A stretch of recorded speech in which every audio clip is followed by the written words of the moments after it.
Olá, seja muito bem-vindo, seja muito bem-vinda a este canal, que o propósito é contar para você como é que você pode sair do zero e se tornar um cabeleireiro integrativo, que é um profissional diferenciado que concilia técnica, conhecimento científico com resultados práticos e financeiros.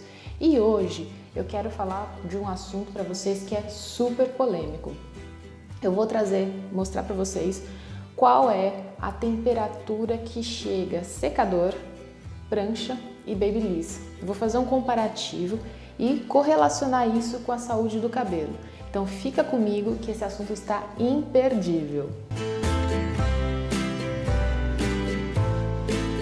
Olha só, gente, eu decidi fazer um pequeno experimento.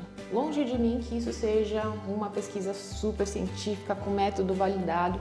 Não é exatamente algo super controlado, no ambiente controlado, mas eu estava com a curiosidade de mensurar, avaliar qual que é a diferença de temperatura entre esses três aparelhos que a gente usa muito no nosso dia a dia, né? Então, o secador, a chapinha ou a prancha e o babyliss ou modelador térmico.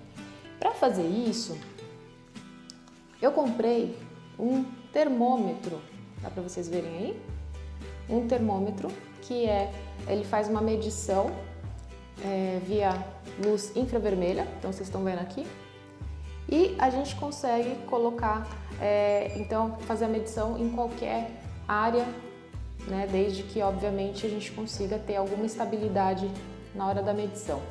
Então, só para explicar primeiro para vocês, eu usei este aparelhinho aqui, que ele consegue medir uma faixa de menos 50 graus a 400 graus Celsius, né? Mas obviamente ele precisa de alguns ajustes para isso acontecer. Então, como é que está escrito no manual de instrução dele?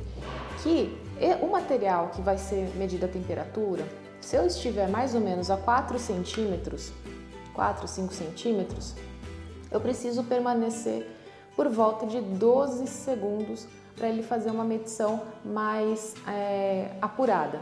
Então eu tenho que ficar pertinho desse material, desse objeto, e então segurar para entender qual que é a temperatura que ele vai medir. Então, nesse caso aqui, ele mediu a minha mão, 31 graus e meio, tá? Então, o que eu fiz? Eu usei esse aparelho para descobrir quão quente um secador fica, uma prancha e um babyliss.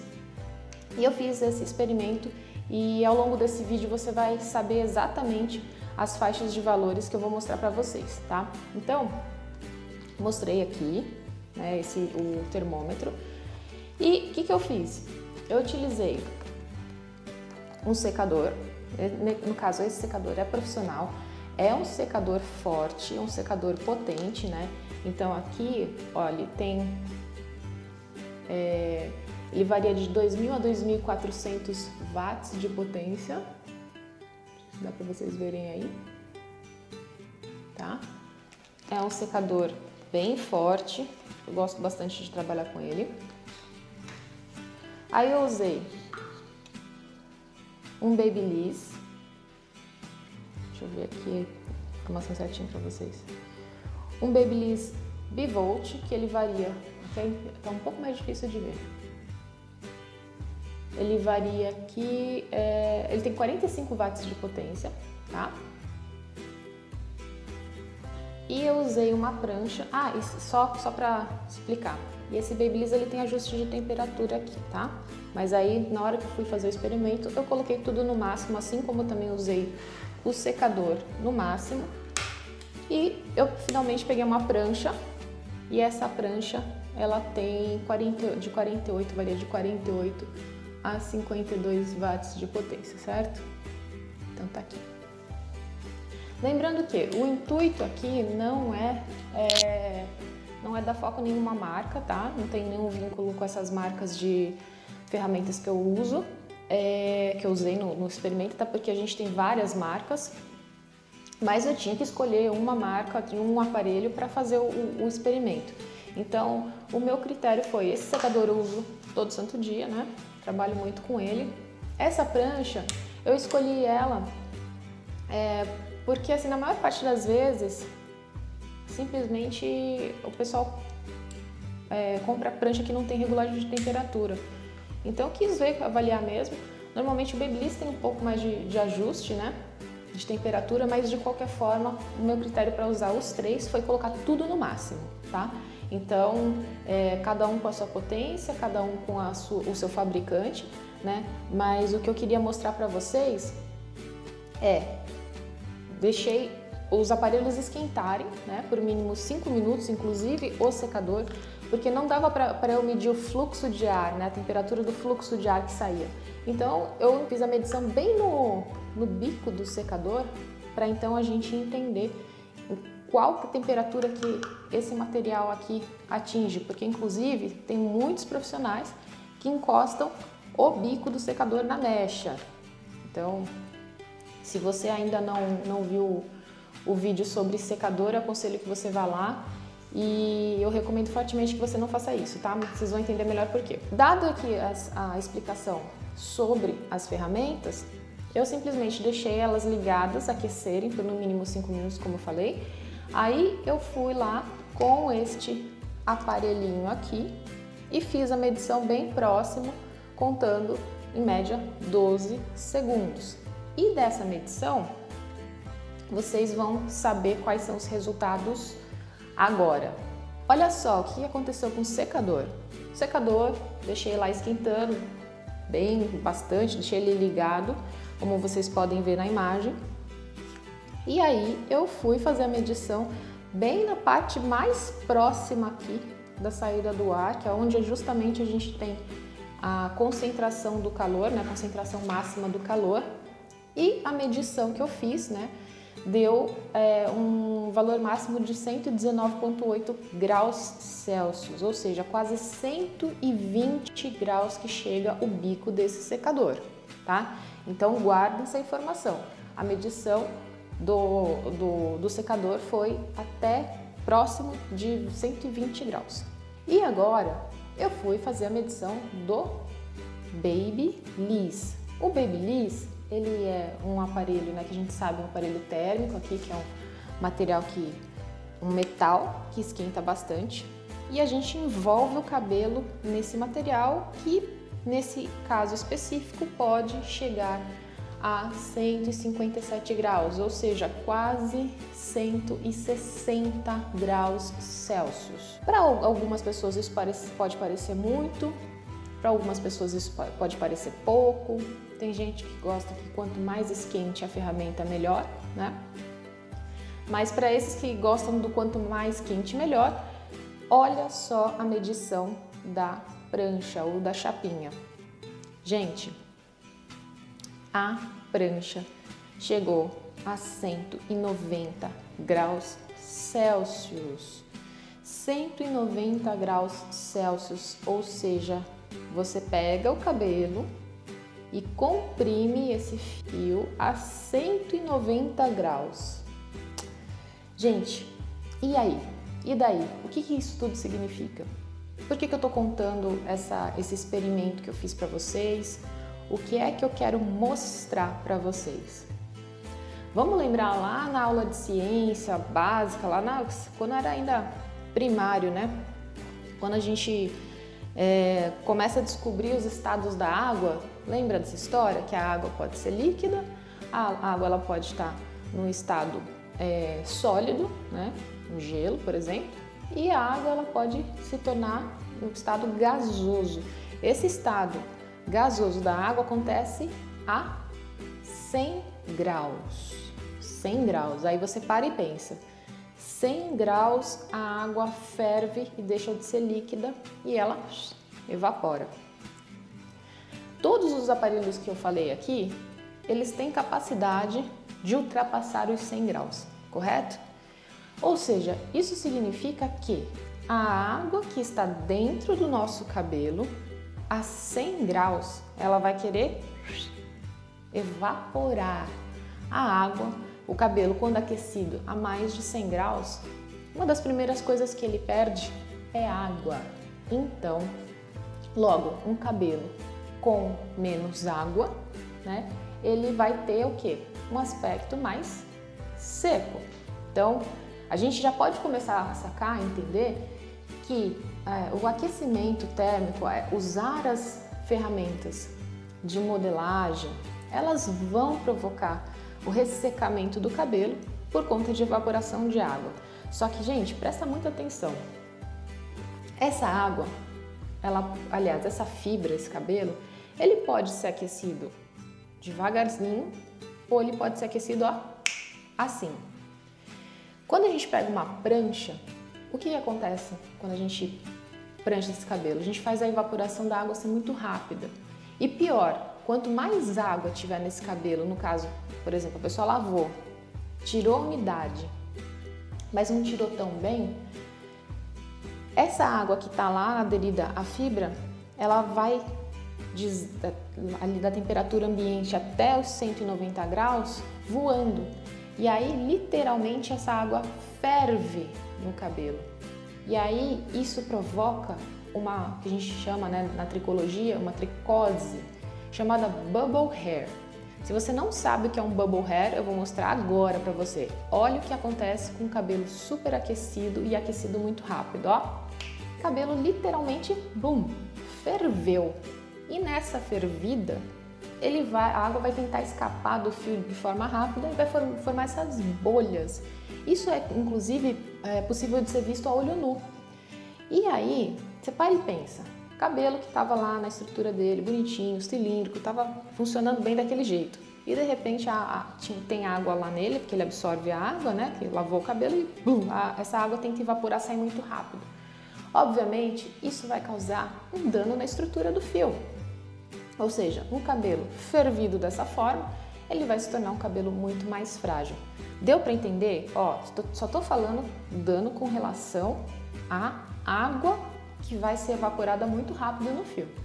Só que a gente tem outros elementos ainda aí do cabelo que são perdidos ao longo desse superaquecimento da fibra. Continua comigo que eu vou falar mais coisas ainda sobre o dano no cabelo com o excesso térmico. Eu falei então que a água ela vai tentar sair rápido do cabelo, né? Principalmente quando esse cabelo não passa por um processo de pré-secagem, né? Antes de fazer uma prancha, de fazer um babyliss, né? Ou mesmo quem mal seca o cabelo já vai superaquecendo esse cabelo no secador. Então, o dano térmico com relação à evaporação da água é muito fácil de acontecer. Dependendo da estrutura do cabelo, você não precisa dos 100 graus lá necessariamente para danificar a fibra. Só que a partir de 100 graus a gente sabe de certeza que a água vai querer sumir, ela vai querer evaporar, tá? Agora, o problema é que conforme vai passando desses 100 graus, vai passando lá por 140, 150 graus, outras estruturas do cabelo vão sucumbir, elas vão se derreter, elas vão sofrer alterações químicas, como por exemplo os lipídios. A gente tem na estrutura do cabelo muito lipídio que faz com que o cabelo ele fique coeso, principalmente a nível cuticular. O que é que faz essas cutículas ficarem aderidas umas às outras é uma substância que ela tem uma base lipídica muito forte, que é o CMC, que é o cimento intercelular, né, ou complexo da membrana celular. Ele faz o quê? Ele é como se fosse uma cola e um dos elementos principais dele é um ácido graxo chamado 18,6. Esse ácido graxo, ele faz com que a gente consiga ter brilho, a gente consiga ter a cutícula bem alinhada, que está tudo bem coladinho ali, uma em cima da outra, certo? Só que conforme você vai aquecendo essa fibra, esse CMC ele vai sendo danificado, porque pensa comigo, né? Você tem uma estrutura que é lipídio, gordura, se a gente superaquece, a gordura também derrete, né? Então, logo, essa estrutura ela vai sendo dissolvida e ela vai indo embora. Então, a gente começa a entender que superaquecimento de fibra também vai trazer menos brilho, vai deixar a cutícula menos aderida uma à outra. Olha só, então falei de perda de água, falei de perda de lipídio com relação ao superaquecimento da fibra, certo? Terceiro elemento que a gente vai perder quando o cabelo é superaquecido, e nesse caso superaquecido por volta de 230 graus, é a nossa querida queratina, ou seja, mais precisamente a alfa-queratina é a proteína mais significativa, mais importante, mais presente no fio. E essa alfa-queratina, a 230 graus, ó, ela se desfaz. Então, quando você olha uma prancha, um babyliss, principalmente, que falam aquecimento de 230, 240 graus Celsius, gente, você olha, você está olhando naturalmente para um assassino de cabelo, de alfa-queratina. Por quê? Isso é comprovado em vários estudos científicos, porque a molécula da alfa-queratina, ela não resiste a essa temperatura. Então, a partir de 230 graus, tchau, tchau. Gente, é muito sério isso, porque uma vez que você não tem a queratina no cabelo, ou você tem ela desintegrada, o que é que vai sobrar? Eu pergunto para vocês, se a pessoa quer tanto a estética do cabelo e fica superaquecendo esse cabelo a mais de 230 graus, o que é que sobra de cabelo? Não sobra nada. Sobra um cabelo, literalmente um cabelo derretido na cabeça da pessoa, e ela chama isso de cabelo. Ou seja, você que está começando nessa profissão, ou você mesmo que já é profissional, você está avaliando isso tudo na hora que você escolhe o seu processo, né, de modelagem? Você está avaliando isso quando você pensa na escolha da ferramenta que você vai usar para trabalhar? Isso é muito sério, gente. Isso significa que todos os aparelhos fazem mal, que usar uma vez no cabelo vai destruir o cabelo? Não, não é isso que eu estou falando. Então eu quero deixar outras coisas muito bem claras aqui. Eu não estou falando, inclusive, que eu não uso o Babyliss, eu não estou falando, mas eu uso mais o Babyliss e a chapinha faz anos que eu não uso. Mas, gente, usar um modelador térmico tem que ser aliado ao uso de protetor térmico. Tem que ser aliado ao uso, à pré-secagem correta. Tem que tirar bem a umidade, tem que fazer um alinhamento prévio desse cabelo para ele não ter excesso de água na hora que você vai fazer o aquecimento térmico com Babyliss. Então tem que ter um cuidado bem grande, que eu sei que infelizmente não é o que acontece na maior parte dos casos, porque eu mesma já atendi vários clientes que foram fazer penteado, foram fazer alguma outra coisa no salão, que logo em seguida fizeram um Babyliss, fizeram uma prancha, principalmente prancha depois de química, gente, de coloração, de descoloração, aí é para acabar com o cabelo mesmo, né? Aí a cliente volta com o cabelo de uma única vez que ela foi destruído. Então, o que eu quero falar para vocês? Prestem muita atenção, tomem muito cuidado. Os modeladores térmicos, eles precisam ser usados com moderação. Para fazer penteado, a duração do Babyliss, ela é maior. Ele consegue deixar o cabelo numa posição por mais tempo, porque obviamente ele aquece mais. Então, só que você tem que tomar cuidado com essa fibra, porque será que ela vai voltar depois desse aquecimento para ficar numa modelagem, né, por algumas horas? Será que depois esse cabelo vai ter condições de voltar ao movimento natural dele? Será que as ligações laterais, né, do cabelo, elas vão ter força suficiente para voltar? Dependendo de como esse cabelo tiver, se pegar um cabelo que já está poroso, um cabelo que já está com dano químico e fizer um Babyliss, a pessoa ela só vai conseguir ficar de Babyliss o tempo todo, porque o cabelo está tão destruído, que o cabelo natural é uma bucha. Pronto, falei. Então, gente, você como profissional, você tem que ter essa responsabilidade. Você tem que entender que você tem as ferramentas à sua disposição, mas que você precisa ter moderação e você precisa saber utilizar cada ferramenta, tá bom?